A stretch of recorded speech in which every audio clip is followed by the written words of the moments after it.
E depois de 30 anos de discussões e da necessidade de um novo modelo de cobrança de impostos, a Câmara Federal deve votar até amanhã, sexta-feira, a proposta de emenda à Constituição da reforma tributária.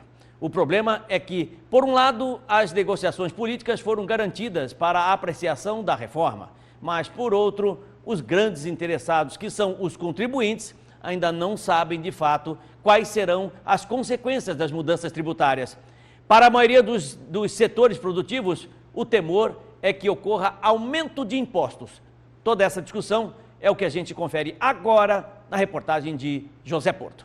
A proposta de emenda à Constituição da reforma tributária em discussão na Câmara Federal acaba com 5 impostos.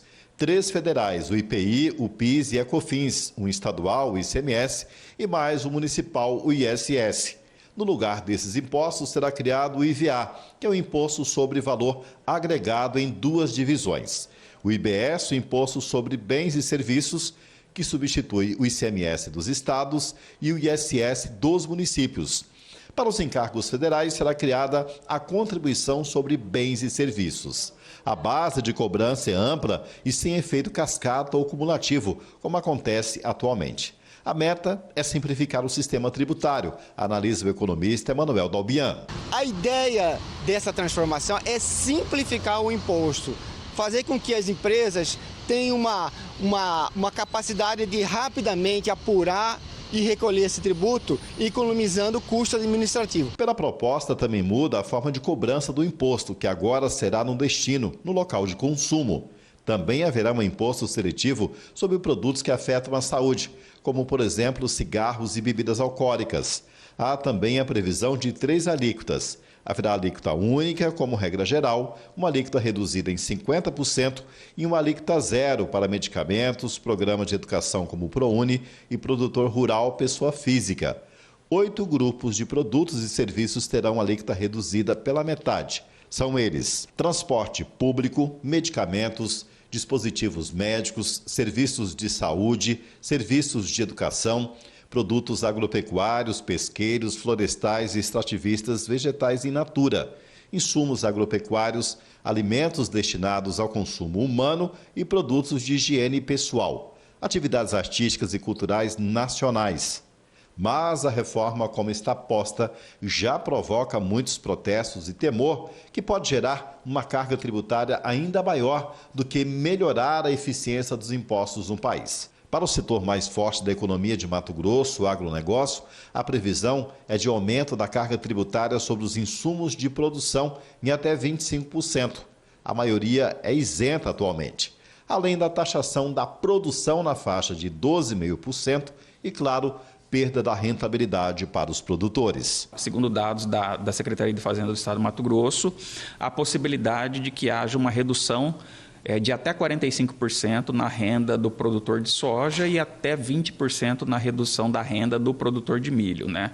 Então você vai ter aí uma tempestade perfeita, né? Que é uma perda de rentabilidade com um aumento abrupto do custo de produção, né? Inclusive podendo tirar, talvez, alguns produtores aí da jogada. O que falta de clareza na proposta são sistemas de compensações na análise do economista. Ao longo da cadeia produtiva, tem aquelas empresas que são oligopólio, aquelas empresas que dominam o mercado, que hoje elas já são beneficiadas, né? E podem continuar sendo beneficiadas, porque hoje esses grandes trades, elas incentivam, elas financiam o pequeno produtor, elas vendem insumo para o pequeno produtor e elas ganham com isso. Depois ela adquire a produção por um preço mais facilitado.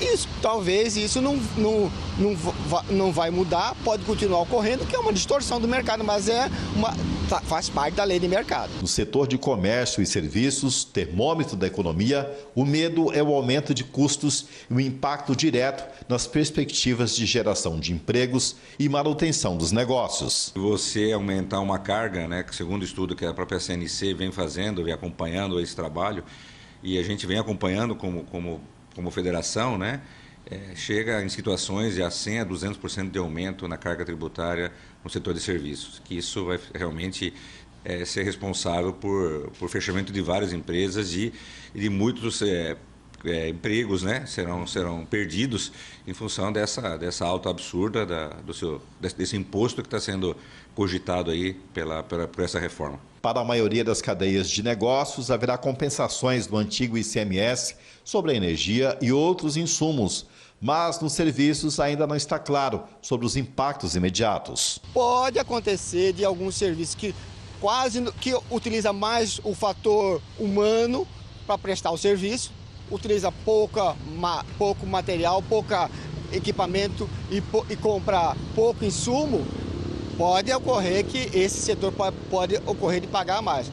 Mas tem alguns setores que eles terão uma análise preferencial. Provavelmente o setor cultural, por exemplo, né? Provavelmente vai ter um tratamento diferenciado para evitar isso, porque o setor cultural ele se ocupa mais do fator humano na prestação de serviço. Um dos pontos da reforma tributária é que o governo federal promete acabar com a guerra fiscal entre os estados, principalmente com as diferenças de alíquotas do ICMS, e que por causa disso não seria mais necessário os famosos programas de incentivos fiscais.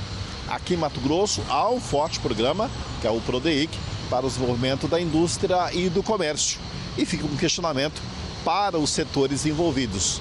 Como que o Estado se mantém competitivo ou atrai novos negócios se a alíquota e as condições de encargo seriam as mesmas? Só que Mato Grosso está bem longe dos mercados consumidores e dos portos para o escoamento da produção. Não pode ser pensado um Brasil como um todo, né? Não somos, por exemplo, um Uruguai, um Paraguai, que é o tamanho de um estado do Brasil hoje, né? Não somos um continente quase de tamanho e a gente precisa pensar ele de forma setorial, de forma como macro, né? De forma individual. E esse pensamento que a gente está vendo não tem fundamento para dar certo no Brasil, nas condições que o país se encontra e que os estados se encontram, porque há uma diferença muito grande entre eles. Mato Grosso precisa diversificar sua geração de riquezas e negócios. A industrialização é um caminho. Mas será que a reforma ajuda esse futuro desenvolvimento? Nós precisamos mudar um pouco esse modelo agroexportador, esse modelo de produzir matéria-prima e exportar matéria-prima, né? Nós precisamos investir na indústria, né? Montar a nossa indústria. Eu acredito que isso no futuro vai ocorrer. A proposta da reforma tributária prevê uma transição para os próximos 40 anos e a criação de fundos de compensação para dividir o bolo da arrecadação, o que ainda promete muita briga, já que estados e municípios, pelo sistema do IVA, ficarão ainda mais dependentes da União. Nas vésperas da votação na Câmara, a PEC da reforma causa mais medo e insegurança do que traz soluções. Diretamente, tudo está interligado hoje, não existe nada solto, tudo se comunica, tudo se conversa, e uma ação dessa imediatamente vai gerar um efeito cascata em todo o estado de Mato Grosso, em todas as regiões que serão atingidas com essa proposta de reforma. Essa reforma só atende 15% do PIB do Brasil, o restante, os 85%, vão pagar a conta.